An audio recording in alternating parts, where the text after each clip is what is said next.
All right, so here we go. Chapter 22, we're dealing with America and World War II.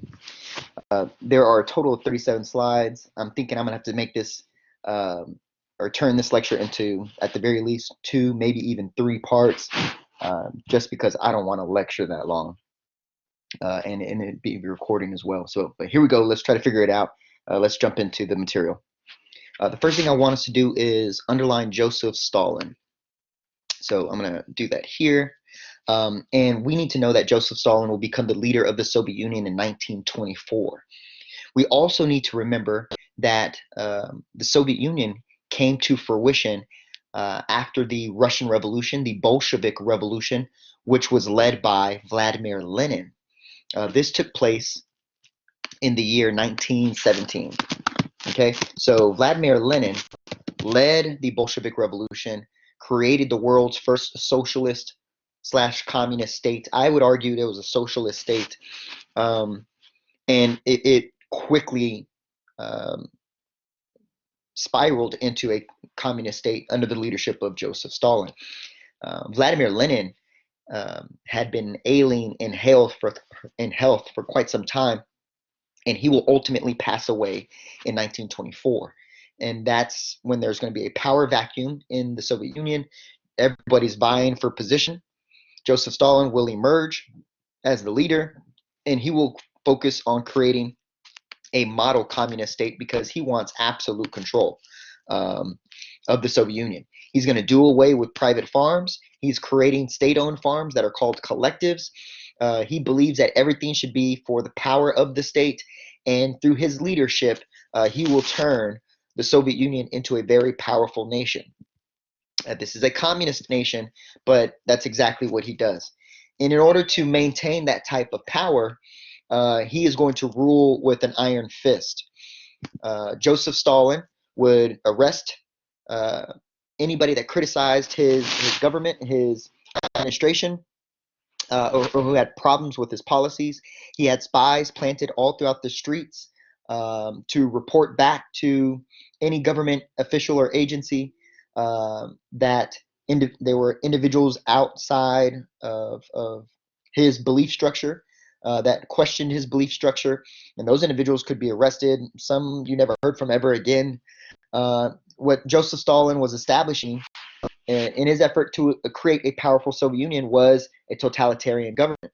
I want you guys to go ahead and underline that and just understand that a totalitarian government is, in essence, a dictatorship.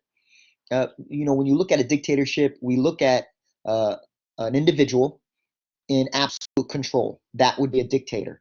More often than not, there are military dictators because they control things by way of physicality, force.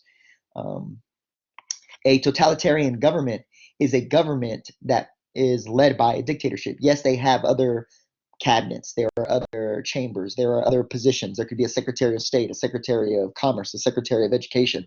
But if all those individuals are really there to do the bidding and answer directly to an individual who has a strong hold over policy and government, well, then that's a totalitarian government. They have complete control over its citizens. Individuals have no rights, and the government is going to shut down all types of opposition. So Stalin is a vicious, brutal dictator. Millions of people will die under his long regime, but he is recognized as a dictator leading up to World War II. Now let's immediately jump into Italy, and let's talk about Benito Mussolini. He is also a dictator. A military dictator, comes to power in the state of Italy, in the nation of Italy. He will have a totalitarian government as well, but it's not going to be communistic. It's going to be capitalistic, and his political movement is called fascism. And we got to be aware of this word. Fascism is so important.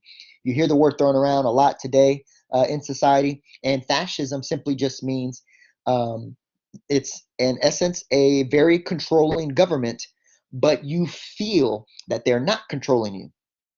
What I like to look at fascism as the facade of freedom. You feel that you are free, but in reality, you are not. You see, with Joseph Stalin, he would tell people, we're doing this for the state. You're producing cars for the state. You're producing bread for the state. You're producing clean water for the state. You're educating for the state, and everything belongs to the state. And people would accept that. They would accept it because at the very least they could say, hey, at least we belong to a powerful nation. At least we're winning. Some people would say, I may not play on the team, but at least my team is winning. People are just proud to be a part of something. And in the Soviet Union, that was a communist state with absolute control in the hands of Joseph Stalin. With Benito Mussolini, he was a bit more of a benevolent dictator. And what I mean by that, benevolent, in that he loved his people. He didn't want to give off this impression he had absolute control of the people, even though he did. He wanted to give them the feeling that, no, that's your dress shop, but I'm going to need this. And when I ask for it, you better have it. No, that's your car shop, but I'm going to need this. And when I ask for it, you better have it. So fascism is interesting, again, because it's this facade of freedom. And when you look at critiques of America, you'll find that at times people consider America to be a fascist state. Are we free? What does that mean, and to what extent? When it's all said and done, could the government run and control us as an institution? And if you believe that to be true, you might be operating under the definition of a fascist state. One thing I want to make very clear is that Stalin is not a fascist. Stalin is a communist. Fascists were actually anti-communist. That will also include the likes of Adolf Hitler, who we'll talk about in a second. But Benito Mussolini is also another dictator leading up to World War II. Now, with Adolf Hitler, go ahead and underline his name. He'll come to power, establishing a fascist party in Germany. Shortly after the defeat of Germany in World War I, he was disgusted by that defeat, and he makes attempts to take over the government and will fail. And in his failure, he'll be arrested. He'll be placed in jail. And while in jail, he writes a book called Mein Kampf. Mein Kampf translates to My Struggle. And as German people were struggling, they read his book and they realized that Hitler understands who we are. Hitler empathizes with the average German person. Hitler was disgusted with the way the German government capitulated at the Treaty of Versailles. The German people were disgusted that their money was worthless, their leadership seemed weak, and there was no sense of pride anywhere throughout Germany. Then all of a sudden, here comes Hitler with his book, My Struggle, a political philosophy known as Nazism. We'll talk about Nazism in greater detail on the next slide, I believe. But Adolf Hitler will use Nazism to rally support for his government, which is a dictatorship.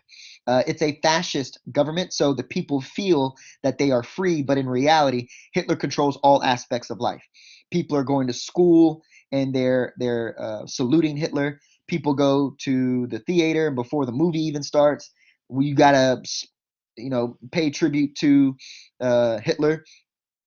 He wanted to remind the German people that they were a strong people, they were a strong nation with a strong history, and he wanted to create what was known as the Third Reich. This implies that there were two Reichs prior.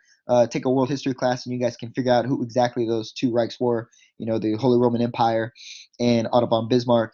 You can see a semblance of Hitler paying homage to the Holy Roman Empire based on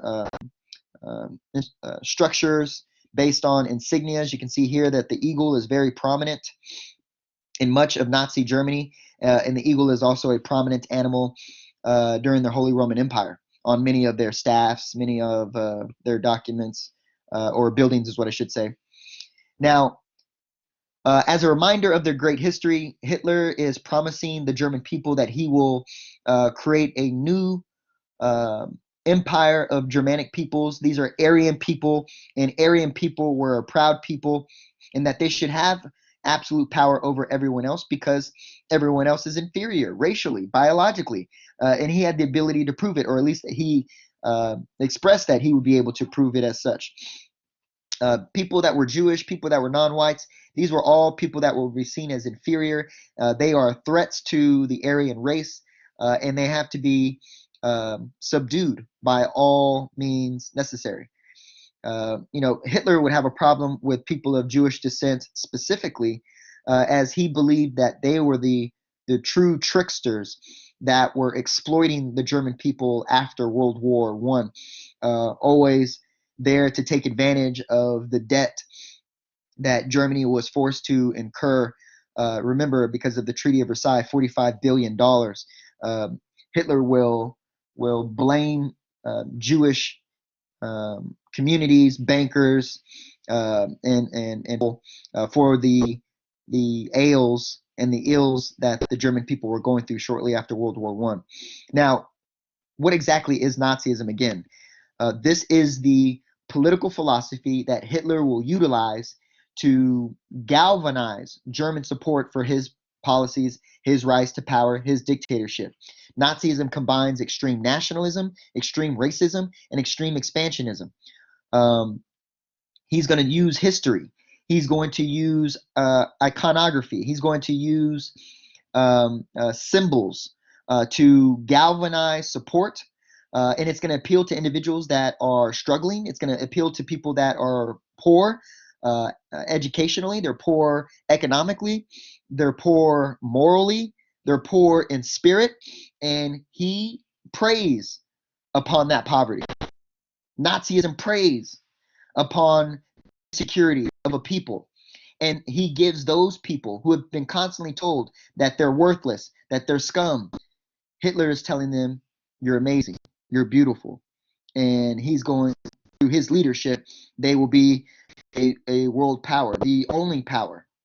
In 1932, the Nazi Party will gain power. Hitler comes to power, and this is another dictator we must recognize rising in Europe. So we got three dictators: Stalin, Mussolini, Hitler. Soviet Union, one in Italy and one in Germany. You can look at these pictures here. These are pictures taken from the 1936 Olympics that were held in Germany. And you can just see how, like, man, it almost looks like you're looking at a movie. Here's Hitler right here. But I mean, it almost looks like I'm watching, like I'm seeing a photograph of ancient Rome, and that's what he wanted to give off. He wanted to give off this demonstration of power. And again, if you look at if the time period is 1936, that's not that far from the conclusion of World War One, and Hitler is concerned about bringing the prestige of Germany back. I mean, look how organized these guys are. I mean, look how all these soldiers are in line, and it just demonstrates conformity. It demonstrates uniformity, control, and leadership. This guy right here is going to die being out of line like that. But it just shows power. It shows strength. Look how organized that all these people are standing at attention here in Nazi Germany. Hitler can make that possible. And I don't know if Americans could ever be that organized, man. There's always somebody in the audience that's going to be a goofball. We're the ultimate trolls, if you will. And, I don't know if we have that type of dedication. But nonetheless, this is Nazi Germany, 1936. Everybody is on. Everybody is supporting Adolf Hitler as their supreme leader, as the father, if you will. They all are carrying or waving flags, and there's insignia all throughout the place. This swastika, if you will, is a sign of their government. And again, it's fascist. As far as they're concerned, they feel free and they feel like they are in power, and Hitler's made all that possible. Now, while all of Europe is succumbing to dictatorships, America is focused on the Great Depression. Remember, Franklin Delano Roosevelt will come into office in 1932, and he already has a lot on his plate. On top of economic concerns affecting the United States, he is worried about dictators rising in Europe, and had given a speech where he suggested, taking some type of action by way of quarantining certain aggressors. But the American people are not in line with that. They do not feel that it's absolutely necessary. So, they say, hey, man, we elected you to do a job, do that job, get back at it. And then that's really our only concern. The key word here on this slide is isolationism. America, by and large, tend to like to be isolationist. And what that means is we're fortunate that we have the Atlantic Ocean separating us from European problems. We have the Pacific Ocean separating us from Asiatic problems. And we don't really want to be involved in any problem. We just simply want to make our money, be about our business, and consume, consume, consume, because that's what America does. And we're privileged to not have to deal with the issues in Europe, and we're privileged not to have to deal with issues in Asia. And so we're privileged to believe in this concept of isolationism in today's society, because we believe in, or there's this notion of a global society, a global economy, and America being the leader of that economy. It almost makes it impossible for us to be isolationists. You will always have candidates that will make suggestions that America needs to get out of this, America needs to stop doing that. And that sounds nice. It seems nice. Not sure if that's possible because the military apparatus is what maintains America's position in the world. But that's for a later discussion. But in the grand scheme of things, America really doesn't want to get involved in whatever the heck is going on in Europe. Now, in 1938, German troops are going to march into Austria. This is 2 years after the Olympics. Germany is sending troops into Austria, and Austria says, okay, fair enough. If you recall, these guys had a link up during World War I anyways, and they felt that, hey, if you can't beat them, join them. Why not let Germany flex their strength if they can, and they do. And so, boom, Hitler marches into Austria, and nobody says a word. Then Hitler invades something called the Sudetenland. And this is like the rind of a watermelon of Czechoslovakia. Czechoslovakia is like, whoa, why is Hitler invading the Sudetenland? Hitler makes the argument that there are Aryan people living in the area, and those people are being discriminated against. And as a leader and promoter of fascism, of Nazism and Aryan rights, he feels that he is obligated to protect those individuals no matter where they are, even if they are in a foreign country. They ask for assistance, Hitler shows up. Czechoslovakia is worried that Hitler's going to invade the rest of the country. So they ask Britain and France for help. And Britain and France and Germany will sign something called the Munich Pact. This pact will allow Hitler to stay in the Sudetenland to protect these individuals, these Aryan people, so-called Aryan peoples, as long as he agrees not to take any more land. France signs the pact, Britain signs the pact, Hitler signs the pact, boom, done deal. Hitler has access to the Sudetenland, and all is good for the time being. Here's a map kind of demonstrating what's going on with Hitler and Nazi Germany. We can see Germany right here. And you can see that what will be green will be territories that will eventually be occupied by Nazi Germany, starting off with Austria in 1938.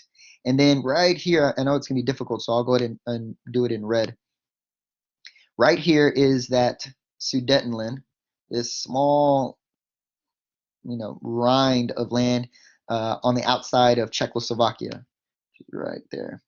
All right, so I'm going to go ahead and stop the lecture right now, upload it.